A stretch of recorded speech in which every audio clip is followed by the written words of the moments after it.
Hello guys, NautoAce here, and I want to give my thoughts on GamesCom opening night for 2023. So I'm gonna give my thoughts on the games that they announced and update that I am interested, and I have to say they were. But before that, the elephant in the room. Oh boy, Jeff Keighley, you really need to have some strong security, because if you watch the presentation, once again there is some idiot that decided to, drop on the stage and say stupid thing. And for people who don't know what's going on, apparently there was the stupid people just came on the stage and keep saying Bill Clinton wants GTA 6. So if you don't know what that is, if you watch the Game Award of 2022, there was the Bill Clinton kid, and then he said some stupid thing, and of course he was just escorted off. So it was the same thing after the presentation with Starfield. Some idiot come and just said, oh, Bill Clinton wants GTA 6, interfering with the show. You know the pattern, and it's gonna suck. A lot of people say it may be funny, and to some extent, whatever. But I already gave my opinion about, a lot of this thing, funny may be, there is a problem that can be dangerous. And if you want to know my opinion about it, links on the description box. Bottom line is, once again, you got idiots keep interfering with Jeff Keighley's presentation. So hopefully with the Game Awards 2023, Jeff Keighley kind of learned and tighten up security, just saying there. So with that said, I'm going to give my thoughts on the game that they announced that I am interested of. But before I start, I want to do some honorable mentions. So first of all, Cyberpunk 2027 DLC. Right now, the game does look good. I guess people are now saying that it's enjoyable to play. All the glitches were fixed. So I hope they do learn their lesson, and when it comes to the next Witcher game, that they learn their lesson, that the game's going to be good. And for Cyberpunk, hey, props to them. I just wish that they would have a third-person perspective mode, but whatever, it is what it is. And the second one is Alan Wake 2. So apparently this was going to be a mixture of in-game and live-action cutscene, because I kind of familiar with certain actors in the trailer, but whatever. I have played Alan Wake, and of course Control supposed to be sort of connected to Alan Wake. Hey, it is what it is. I get the idea of what it is. So maybe in due time it gets cheap, because right now, you can only get it digitally, but that's not really the problem. It's just that I have too many games, and no offense, that when I got the first Alan Wake on the 360, I got it for $10, so you kind of see the idea there. So if it gets cheap, maybe in the long run I'll play the game. Now, I'm going to give my thoughts on the game that I was interested, that was shown on the opening game night at GamesCom 2023. So the first one is Wukong. So this game's been showcased, I think, since 2018.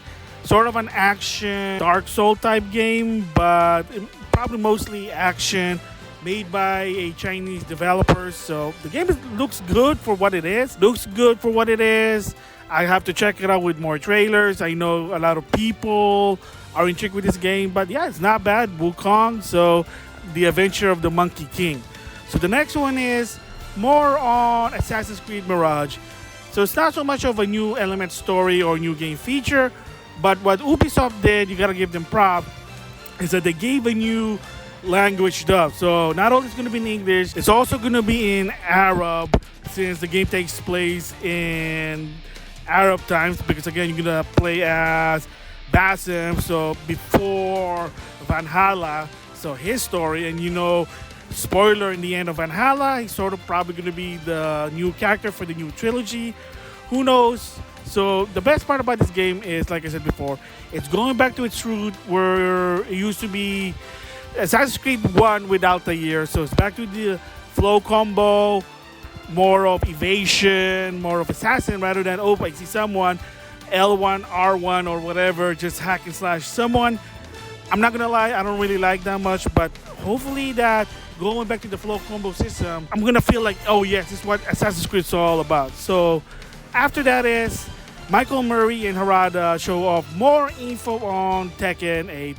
So they finally showed a bit of the story mode and a new mode that's going to sort of rival to the Battle Hub, but it's more of, a lot of people said, more of virtual Fighter on the PS3 and PS4. And first of all, the characters. So if you followed the leak, unfortunately there was a leak. I didn't even know about it that Azucena and Raven were leaked before Evo.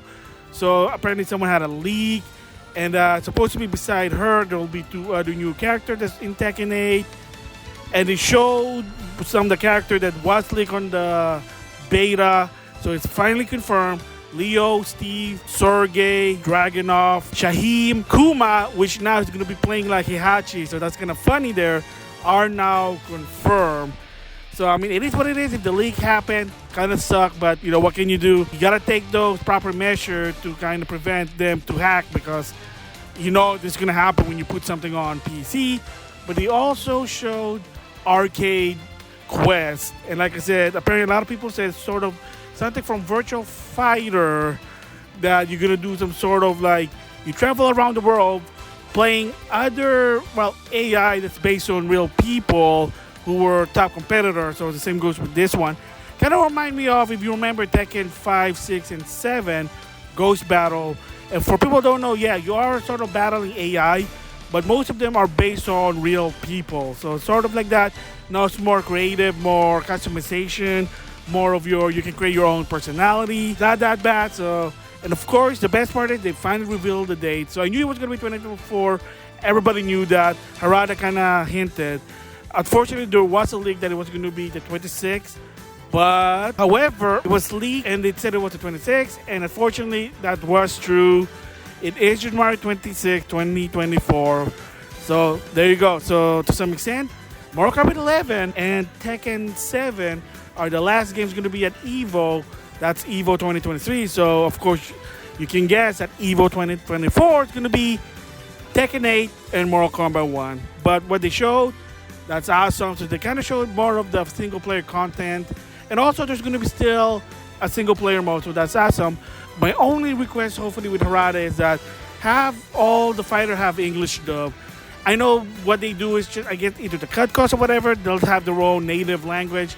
Kind of weird in my opinion. I mean, come on, KG Tang for Tekken 8. He was Jin Kazama on that Netflix. So, hashtag KG Tang for Tekken 8. So, moving from that one is 3 games from Miyoverse, Hoyoverse, whatever you call it. First of all is Zenless Zone Zero. So, another sort of a sci-fi, but it's like an open world adventure. So, they show what it is. Not much information about it. And then, of course, more info on Honkai Rail Star. And, of course, if you know that it's going to come out in the PS5, Q4 2023. Of course, there's sort of a beta, but I couldn't really get in. I don't know what's going on and how. Whatever. And then, of course, Genshin Impact, more content. So, it is what it is. These games, hey, free-to-play, anime-ish. For your PlayStation 5, it's not that bad. I played Genshin Impact. I mean, it's sort of an alternative to Breath of the Wild. And of course, the funny part also, I just want to give my thoughts on this one, is that some people believe that the reason why Genshin Impact might not be in the Switch is because of the backlash. Oh, it's a Breath of the Wild ripoff. I mean, that's what the director kind of felt like. That he was sad that they called that game a copy of Breath of the Wild. But of course, I don't think that's the reason. It's more of proper performance-wise. Who knows? Maybe the next Nintendo console will finally have a lot of those Hoyoverse games. But for now, hey, you know, you got the PS5. There you go. Hey, even PC. So moving to that one is a double feature for Sonic game. First, Sonic Superstars showed more of the multiplayer mode. Yes, it was already been confirmed. No online because of the speed. Because the game's all about speed, so the online can't take it. I think that's stupid. In my personal opinion, the game should have online, but whatever. But they showed the multiplayer battle mode. And not only that, you can customize your character, even including classic actors that some people who used to work for the original Sonic game, they have the design there. So pretty interesting. And then Sonic Frontier is going to have a new, they call it the Final Frontier update. So I don't know if it's going to be the last one with the keyword final, but it's going to be a big one and it's free. And what it is more story to it. Plus, you get to play as Knuckles, Tails, and Amy. So it's not that bad. Free update for Sonic Frontier. And believe it or not, like I said, I platinumed the game. You can check it out on my main channel. And then Mortal Kombat 1, they showed 2 new characters. Shao Kahn, now it's called General Shao because it's not a Khan in this timeline.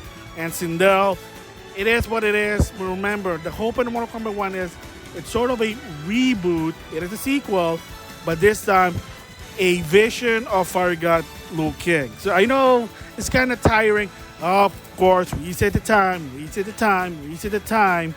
And if you play Mortal Kombat 11, you kind of see why the lore that's happening. Key thing is Chronica. That's why. So it's all about probably multiverse, but it's more of timeline alternative. That's what it is. So I wouldn't be surprised if the sequel to Mortal Kombat 1, again, this is going to be far-fetched because Ed Boon did state that the game might be for 3 to 4 years tops. They don't really support those games long, which is unfortunate, but that's how Ed Boon goes. You know, that's how they do it. Kind of lame to some extent, but it is what it is. But what I'm saying is, after Mortal Kombat 1 storyline, maybe the next Mortal Kombat is going to be that too many reset. People are getting pissed off to a point that the main timeline, the reboot timeline, Liu Kang's timeline, they're all going to merge into one. And there's going to be Armageddon Part 2. I'm just guessing, but that's a long way. Right now, it's all about Mortal Kombat 1. Interesting part about this one also is the cameo. So Motaro's back, but the best one is a lot of people kind of sort of like this guy, a character from the 3D Mortal Kombat era, Shujinko. So if you don't know who this guy is, he's sort of the story character for Mortal Kombat Deception, and he's supposed to be what people call it the false Earthrealm champion. Of course, at the time it's Liu Kang, but he was fooled. That's what the game's called, Deception. And his sort of gig is that he's able to copy other people's moves. That's why he has no original move. That's why even in Deception, when you play the story mode, you have to find his moveset, which is kind of weird, but it is what it is. That's the whole point of Shujinko. He has an ability to copy other people's moves. It is what it is there. So am I excited again for Mortal Kombat 1? Not so much, like I said before. Chances are this time around, and I hope that I can do it, because I always buy the Mortal Kombat when it first comes out, because I always like the story to some extent, their lore. It is interesting, but gameplay-wise, I just can't get into it. I know that's all sort of what Mortal Kombat 3 is. And then, of course, the characters. You keep changing characters. I don't know. I mean, hopefully there will be a point where it's going to be another, like, a trilogy or Armageddon where everyone is there, because that's what it was. Armageddon, people sort of like it because of the roster size, but, of course, no ending to some extent, and to some extent, really, a lot of the content is just not there, but that's beside the point. I like Armageddon. It's not that bad in my opinion, but that's just me. But again, you know, a lot of the NetherRealm fans, they're happy Mortal Kombat 1. And then closing to this one is Armor Core 6. So by the time of this recording, the game is out. It is sort of a virtual on by software. You know, the people who did Dark Souls, Bloodborne, Elden Ring. And of course, if you don't know, Sony's sort of a shareholder from software. They're investing some of it. So, I mean, you can just make a conclusion for what it is. But anyway, so I saw the trailer. It looks good. There's a story mode. If it gets cheap, I might get it, because I did enjoy playing Armor Core. It's not that bad. Like I said, it's an alternative to Virtual On, because there's no Virtual On. I mean, the last one is on the 360, which is compatible to the Xbox Series X. But there was rumor a long time ago in the past from a Korean rating board that on the PS4 there was supposed to be a Virtual On collection, but what up to it? I don't know. So anyway, those are my thoughts on the GamesCom announcement. So there were some new ones, which I'm surprised, but like Jeff Keighley did say that most of it are new update from existing game.